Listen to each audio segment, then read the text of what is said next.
Bien sûr, on a une spécificité ici, c'est qu'on est précaire, c'est qu'on n'a pas de boulot à côté, donc on a besoin de conditions décentes pour pouvoir continuer à enseigner. C'est ça notre force, c'est ça qui nous unit. J'aime pas ce mot-là, mais on est complètement légitime à être là. On est complètement légitime à être là parce qu'on leur dit bah ouais, vous nous foutez dans la merde, vous nous mettez dans des conditions qui sont incroyables, qui sont pas légales. On peut pas s'en sortir. Il y a peut-être d'autres composantes où ils peuvent s'en sortir parce qu'ils ont d'autres boulots, mais nous on ne peut pas. On est en train de crever. Là, on a mis un coup de pression et du coup, ce qui est en train de se passer, c'est qu'il y a 80-85% des dossiers qui vont être traités, on va avoir un début de mise en mouvement, mais concrètement sur tout le reste, on n'a absolument rien. Sur la réduction des effectifs en TD, on n'a rien. Sur l'exonération des frais d'inscription, on n'a strictement rien. Sur l'ouverture de postes, on n'a rien non plus. Donc quand on dit que cette situation, on n'a pas envie qu'elle se reproduise l'an prochain, concrètement, aujourd'hui, c'est du pipeau.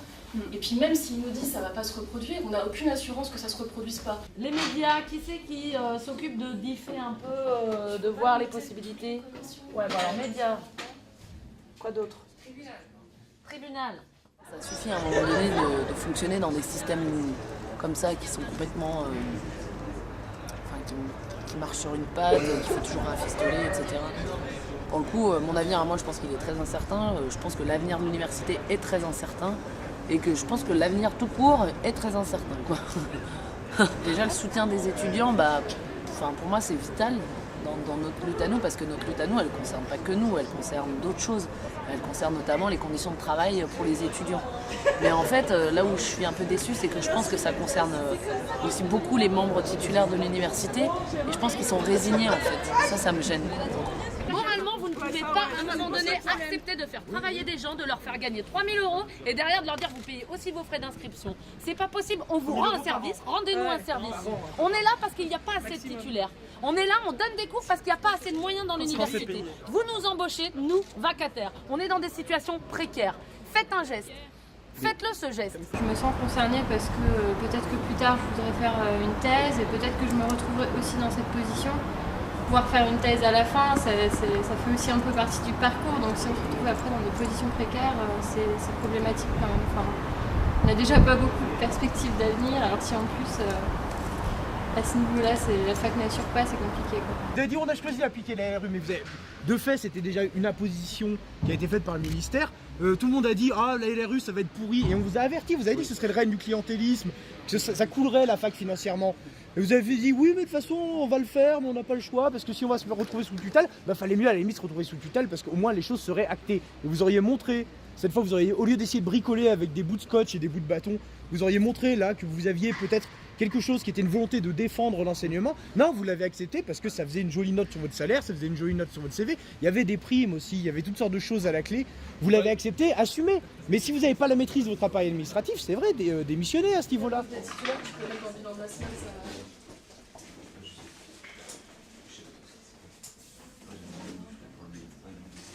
Je suis plutôt solidaire avec toutes les actions des vacataires, puisque la solution c'est pas de râler contre eux, ce serait plutôt de râler contre ceux qui les empêchent d'exercer leur travail, contre le fait qu'ils n'aient pas de contrat de travail, qu'ils n'aient pas de salaire, que eux ils se défendent et qu'ils se mobilisent pour défendre leurs conditions de travail, c'est normal.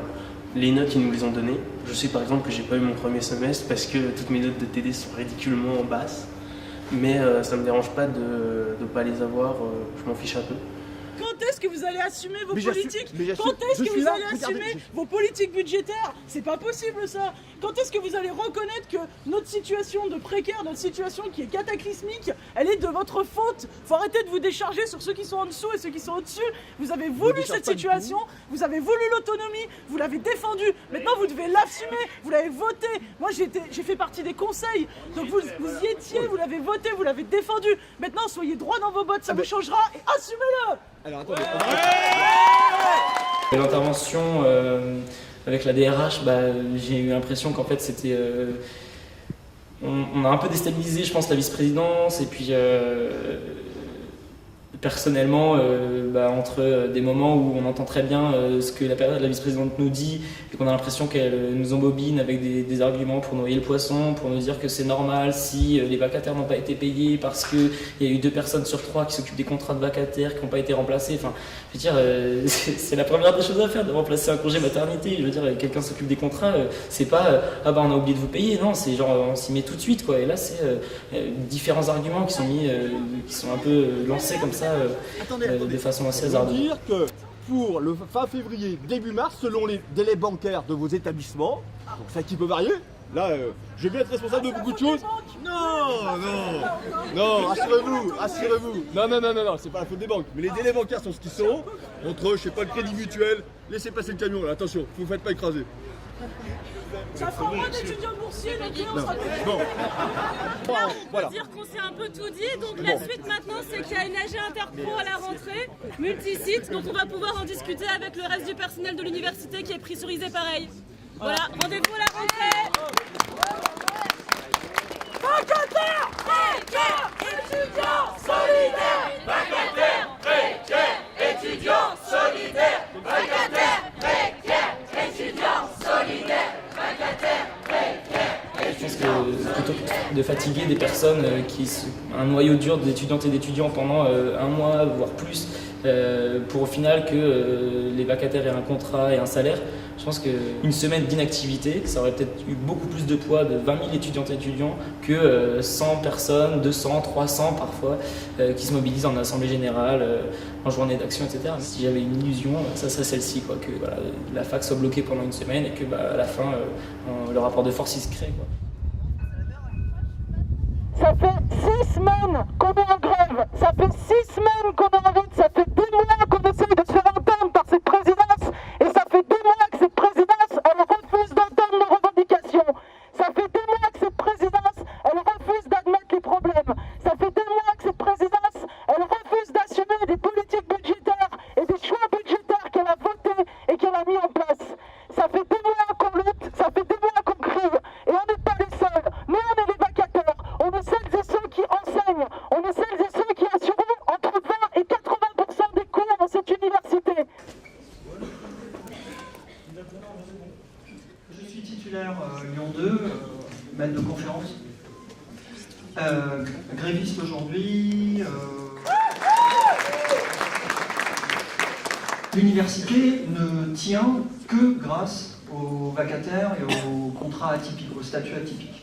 Des besoins permanents d'enseignement sont couverts au quotidien par des vacataires qui ne sont même pas des salariés, qui sont embauchés sur un contrat de vacation qui ne relève pas du salariat, qui du coup ne cotisent pas pour le chômage, ne cotisent pas pour la retraite, n'ont pas de sécurité sociale, ils ont vaguement la CSG, le CRDS dans l'histoire et une couverture accident de travail. Ça justifierait une requalification, c'est un statut extrêmement fragile, parfaitement anormal et qui est inacceptable, de même que sont inacceptables tous ces statuts d'emploi atypiques qui tentent à se multiplier à l'université aujourd'hui.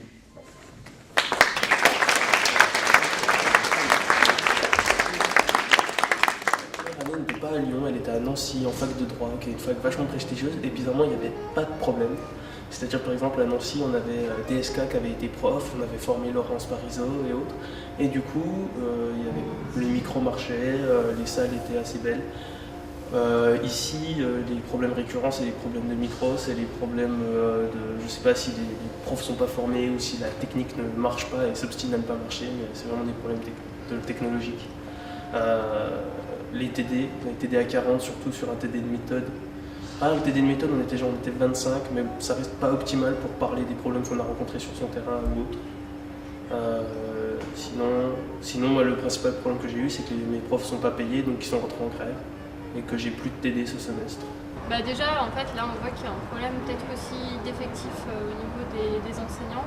C'est-à-dire que là, nous, en 3e année, on a certains cours dans lesquels on n'a pas vraiment d'enseignants pour assurer le cours, et du coup, il y en a qui doivent faire des remplacements, et on se rend compte que c'est super lourd pour eux à assurer, et que du coup, forcément, les cours perdent aussi un peu en qualité. Là, cette année, le premier exemple qui me vient en tête, c'est les cours à 40, quand la classe est pleine, en fait, genre, il manque des tables, il manque des chaises, donc c'est le truc des bases qui peut faire sourire, mais sauf que c'est une réalité. Et quand la 40e personne arrive et qu'elle prend ses cours sur ses genoux et sur un tabouret, et qu'il n'y a même pas de chaise pour elle, ou qu'elle prend ses cours assis sur une table parce qu'il n'y a pas de chaise, enfin voilà. Toujours à cause du manque d'effectifs ou du manque de moyens, on n'a plus de TD en deuxième semestre 2003 en entrepôt. Et ça c'est dommage parce que je trouve que les TD c'est quand même un bon moyen de tous discuter, de participer activement. Parce que voilà, je trouve qu'un CM on est là, on écoute, mais je trouve que c'est aussi dans l'engagement, la participation qu'on apprend et que les choses se fixent, quoi. Je trouve que c'est super important de pouvoir établir du dialogue et là ça manque vraiment en troisième année. Donc ce serait bien effectivement de pouvoir ouvrir des TD en fait.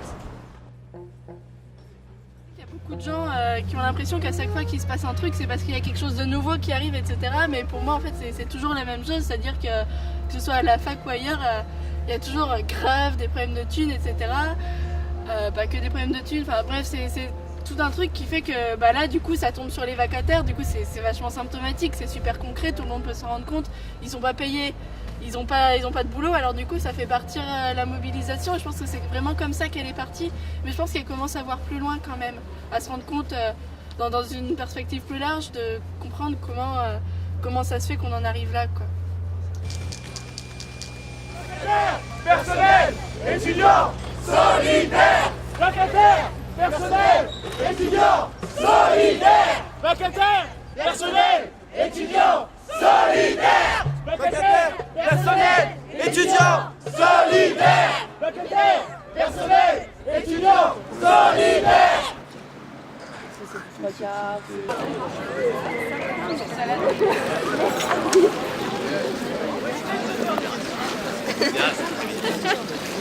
Hop là, allez.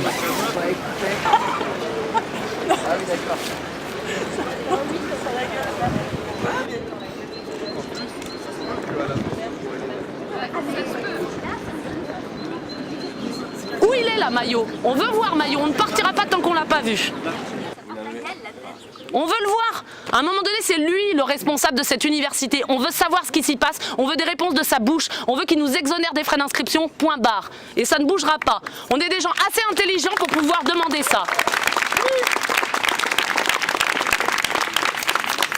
On peut pas se contenter à chaque fois d'avoir tous les VP qui viennent ou le personnel administratif, c'est pas possible. À un moment donné, il prend ses responsabilités. Il harmonise un peu ce qui se passe dans l'université et il prend acte que les vacataires, à un moment donné, il faut faire quelque chose pour eux. Point.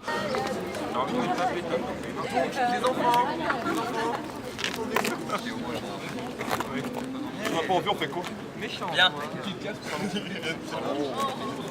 C'est comme ça. Donc le soleil est là-bas. On se met au soleil sur la marche. Voilà, c'est ça. Dans un souci de trouver une solution collective, acceptable par tous et permettant la reprise de nos missions d'enseignement, la présidence de l'Université Lumière Lyon 2 propose aux étudiants et doctorants vacataires, premièrement, une compensation au titre des dysfonctionnements dont nous assumons la responsabilité pour l'année universitaire en cours, correspondant au montant des droits d'inscription de la partie Lyon 2, donc hors sécurité sociale. Deuxièmement, la mise en place d'un groupe de travail tripartite représentant des vacataires, de l'administration intégrant les composantes et la présidence. Dès sa constitution, ce groupe travaillera entre mars et juin sur l'amélioration du processus de recrutement des vacataires. Le président Jean-Luc Maillot. On a gagné, putain!